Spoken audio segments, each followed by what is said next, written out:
My wife keeps telling me where she's going, keeps telling me where she's going. She's just nipping up the shots, just popping up the toilet, nipping, fucking popping everywhere she is. Women have their own time and dimension and no other fucker knows. What's a nip? What the fuck's a pop? Is a nip faster than a pop? You know, is that a nip? And that's a pop. I wish they'd tell us, because my wife does it all the time. We'd be driving through the high street, she just gets out of the car and fucks off. I'm just nipping in here. Don't be fucking nipping anywhere. I'm on a double yellow line here. What am I going to tell the traffic when she starts nipping out a ticket and popping on me fucking windscreen? She's got loads of them.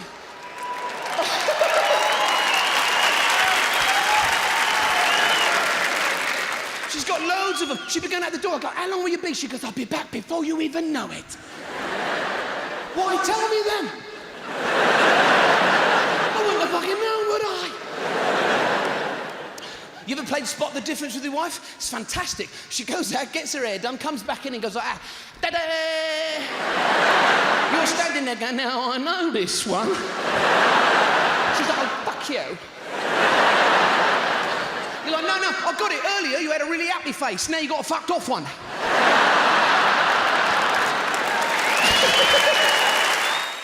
I was just getting ready. Strange when you put your trousers on, isn't it? You start doing all that bopping up and down, you know? Why is it when you're trying to pull your trousers up, you start going up at the same time? So you're trying to get the fuckers as you're putting them on. I mean, you wouldn't put a hat on like that, would you, you know? You know, those blokes always do that when they put their jacket on. They do all that extra, got my jacket on, got my jacket on, got my trousers on. Hey, where are you going? Funky Town. My wife always does that. Whenever we're going out the door, you know, whenever we're going out the door, do I need a coat? Do you think it's going to get cold later? Do I need a coat? Oh. Just a minute, love.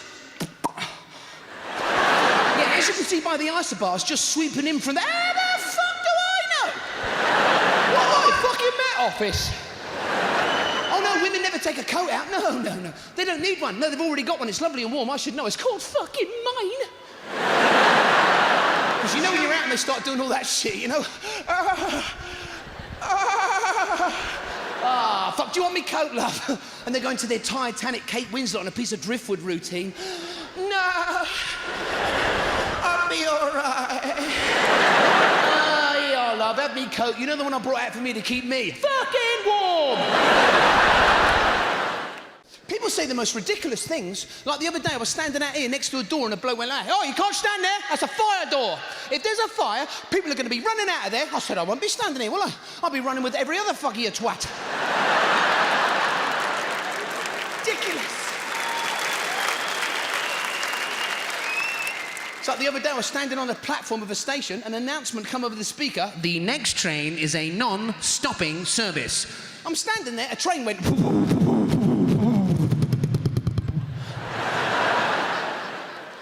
What's the point in telling me that? That's like walking over to the garden and going, see that train? I'm not getting on it. That's like one of us running past the station going, hey, I'm not coming in.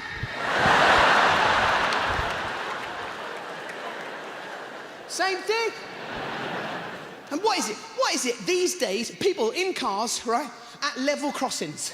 You know, they're perfectly rational people until they see that barrier start to come down. They run a little bit late and the train's coming.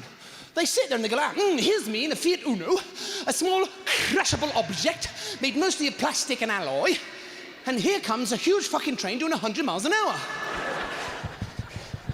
Let's see if I can beat it.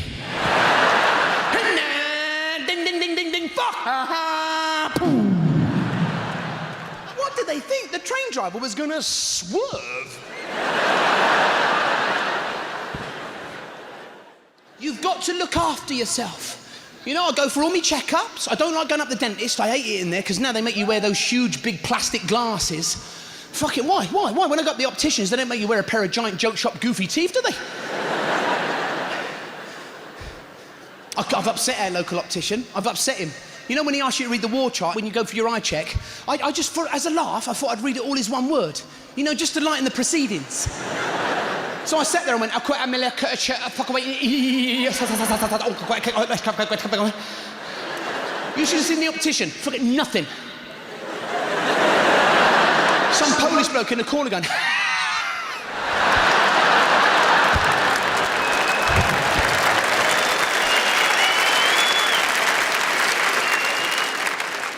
get it in the opticians. He turns all the lights out and asks you to read the war chart. What am I, a fucking bat? And why do they have to come in so close to examine your eyes? I mean, he's right here. Fucking hell, if you can't see from there, mate, we're both fucked. You know, when he's in real close like that, in that darkened room, you know, when he comes in like real close and goes, what can you see now? Just sit there and go, I see dead people. Shits himself. I mean, you watch the news, it shits you up. Did you see all the riots in London? Have you noticed every time there's a march that goes through any city, the bloke at the front with the megaphone, have you noticed? He doesn't know what the fuck he's doing there. He has to ask everybody else, what do we want? Everyone has to tell him, no more cuts. When do we want it? Now.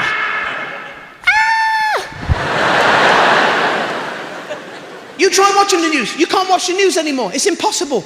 They've got the football scores gone across the screen one way, the Dow Jones Index gone across the screen the other. You paid £1 million for a giant flat screen TV and they squeeze a newsreader in a 4-inch gap. Going like, here's the news. It's impossible. They try anything to stop us watching the news. They say the next piece contains flash photography.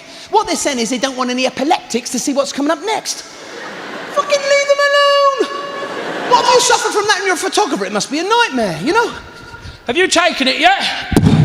Fucking hell, you all right, mate? They try anything to stop us watching the news. They say the next piece contains graphic scenes that some viewers may find disturbing. I don't know about you, but the first thing I reach for is a remote. Shut up, there's something fucking good on for once. And the satellite link, good luck with watching the satellite link on the news. You can't watch it, it's impossible. They keep losing reception. They go, and now over to John in the middle of Libya. Be some bloke in the middle of Libya going, I am in the middle of Libya.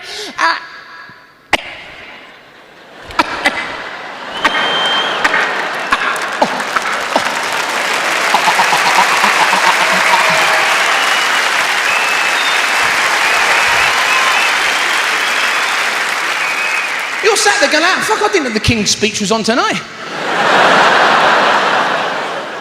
They have no news for deaf people, because that's on at 3 o'clock in the morning. What they're saying is all deaf people are insomniacs. And they don't get to find out what's going on until that bloke pops up in the corner and starts to tell them. Do you know what he's saying? Go to bed. It's 3 in the fucking morning. You must be knackered.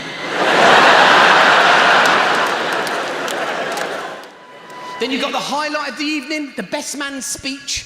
Oh, everyone loves the best man's speech. And I feel sorry for these best men because they've been practicing for months and months. But they always forget one thing, microphone technique. As soon as they stand up, they fuck it up. As soon as they stand up. Is it working? Can you hear me? Can you hear me? Great. Now, as you know, me and Darren, we've known each other since we were all fucking what?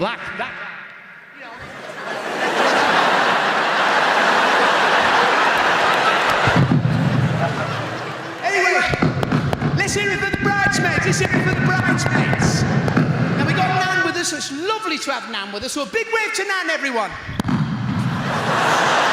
Bitch! You always get that little toddler, you know, wander out onto the dance floor during the speeches, you know, about 18-month-old kid. You'll see him just wander out like... You know, his mum comes out all embarrassed. I'm so sorry.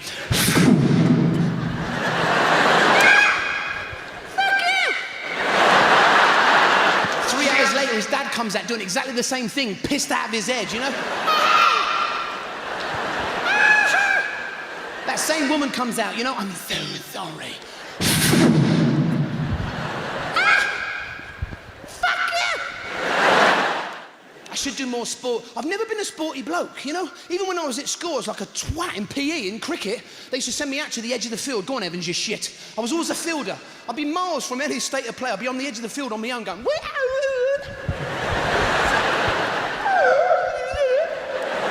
Then what would happen is like, Evans! Yeah? I got it! Yeah!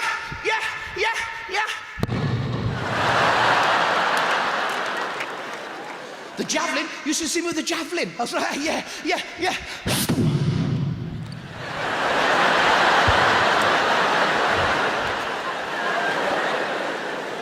Basketball, I was always more interested in the noise your shoes made on the basketball court, you know?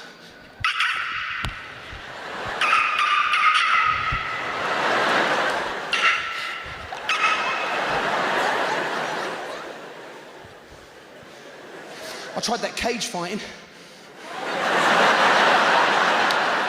I tell you, them budgies can be fucking vicious, can't they?